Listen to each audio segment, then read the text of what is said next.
How do you expose SLOG3 for dark scenes with no noise? Well, I've done some tests, so let's take a look. This is our test scene. It's a dark night interior using 3 lights. I'll quickly show you the setup and then we'll go into the tests. Here we have our key light, a falconized LED map set at 5% power. Then we have our background light, which is creating a general soft light for our background. This is the Godox VL150 set at 8% power. In the practical lamp, we have the Aperture B7C set at 100%. Now we have our lighting set up and our scene set, it's time to get our camera settings dialed in. What about ISO? Our first 2 tests will be set at the lower base ISO of 800. Test 1. The idea here is to set the scene how I want it exposed, not overexposing or underexposing, but getting it to the place I want it set. I've added a variable ND filter to the lens on its lower setting, and then I finally used false color to get my exposure dialed in. Test 2. Only thing I do now is remove the ND filter.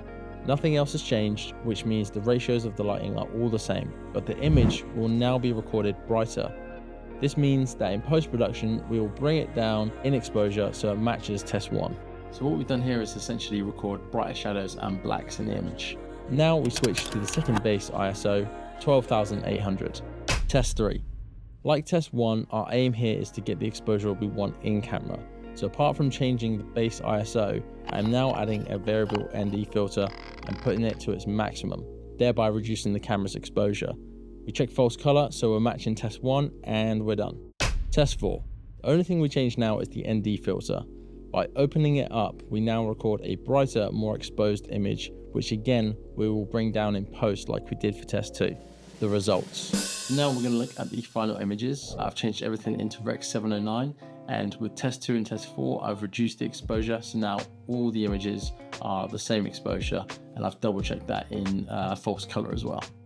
So here test 2 has the least visible noise, which kind of makes sense because we've overexposed slightly and then brought the entire image down in post in terms of exposure, and that would have reduced any noise that was in that image ever so slightly.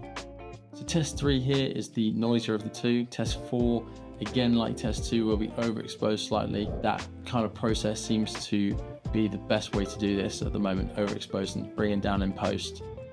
Here we are comparing the 800 ISO and the 12,800 ISO images.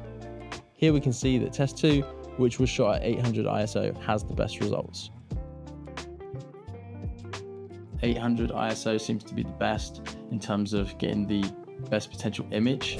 The main thing I found here is by lighting the scene, setting the ratios, getting that dialed in, and then overexposing by a stop or 2 before you clip any highlights, and then be able to bring that down in post. That's going to give you the best results. Let me know in the comments below if you do things differently, if you shoot things differently in SLOG3, let me know. I'll see you in the next video. Peace.